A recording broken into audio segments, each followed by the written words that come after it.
Hello दोस्तों, Radhe Radhe. Monika biology classes में आपका हार्दिक स्वागत है।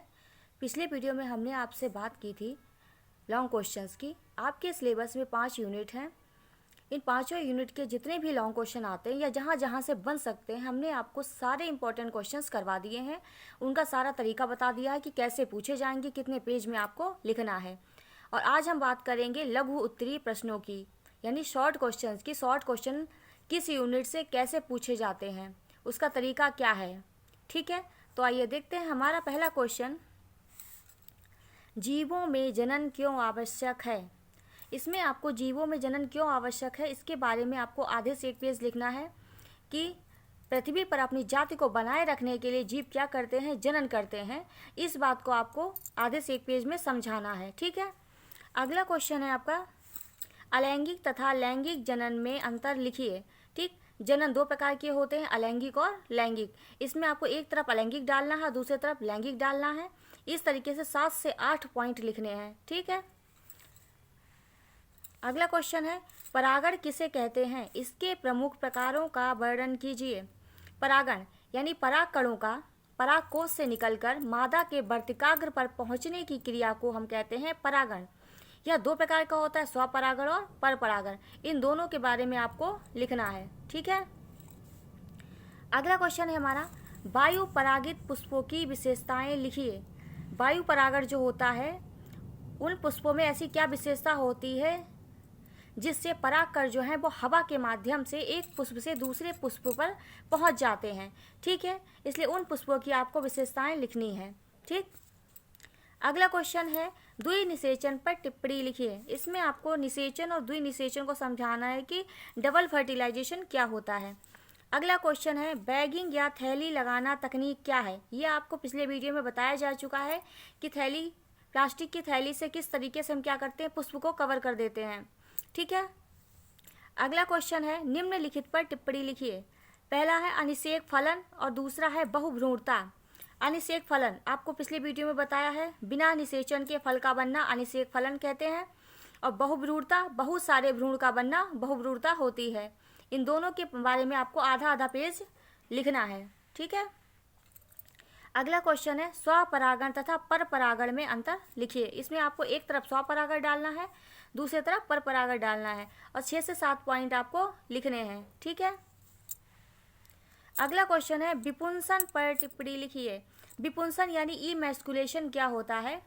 इस प्रक्रिया में जो पुष्प है, पुष्प में जब परागकण बनते हैं तो जब वो परिपक्व हो जाते हैं तो परागकण जो है परागकोश से बाहर ना निकल पाए, उससे पहले ही हम क्या करते हैं, परागकोश को हम थैली से ढककर या चिमटी की सहायता से काट कर, चिमटी से परागकोश को ऐसे करके एंथर को काट लिया और उसे अलग क्या करते हैं, अलग करके हम रख लेते हैं, हटा लेते हैं उसको पुष्प से। तो इसे हम कहते हैं विपुंसन।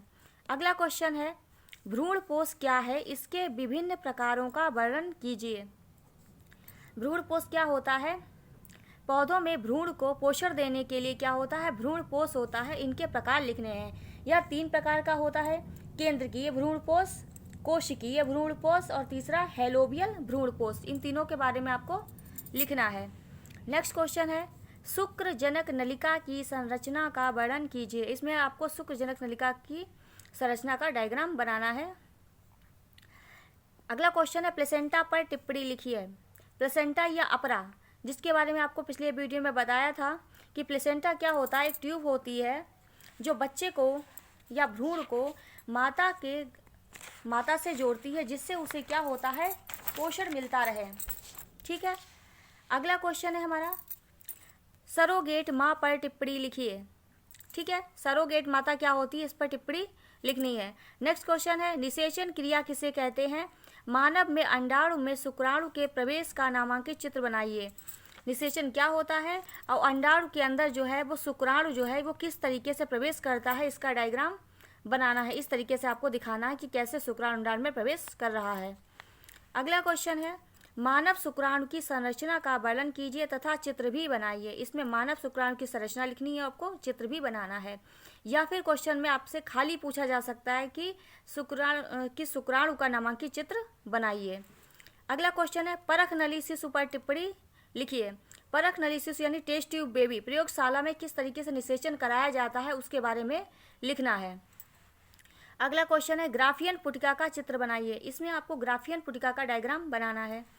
नेक्स्ट क्वेश्चन है शुक्र जनन तथा अंड जनन में अंतर लिखिए। इसमें आपको एक तरफ शुक्र जनन लिखना है, दूसरी तरफ अंड जनन लिखना है, इसमें अंतर बताना है। नेक्स्ट क्वेश्चन है उल्ब वेधन या एमनियोसेंटेसिस पर टिप्पणी लिखिए। एमनियोसेंटेसिस एक ऐसी मशीन होती है जिससे यह पता लगाया जाता है कि जो भ्रूण में जो बच्चा बन रहा है, पल रहा है माता के गर्भ में, वो लड़का है या फिर लड़की है। इसके बारे में पता लगाने वाली टेक्निक को हम एमनियोसेंटेसिस मशीन कहते हैं या एमनियोसेंटेसिस होता है।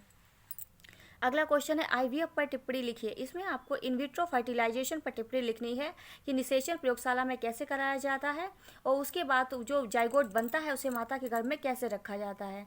तो इस तरीके से ये आपके टोटल 20 क्वेश्चन हुए यूनिट 1 से। आप इन्हें तैयार करिए। आशा करते हैं आपका एग्ज़ाम बहुत अच्छा होगा। ये क्वेश्चन बहुत ही इंपॉर्टेंट क्वेश्चन है, इन्हें आप तैयार करिए। बाकी के क्वेश्चन हम आपको अगले वीडियो में बताएंगे। ठीक है, धन्यवाद।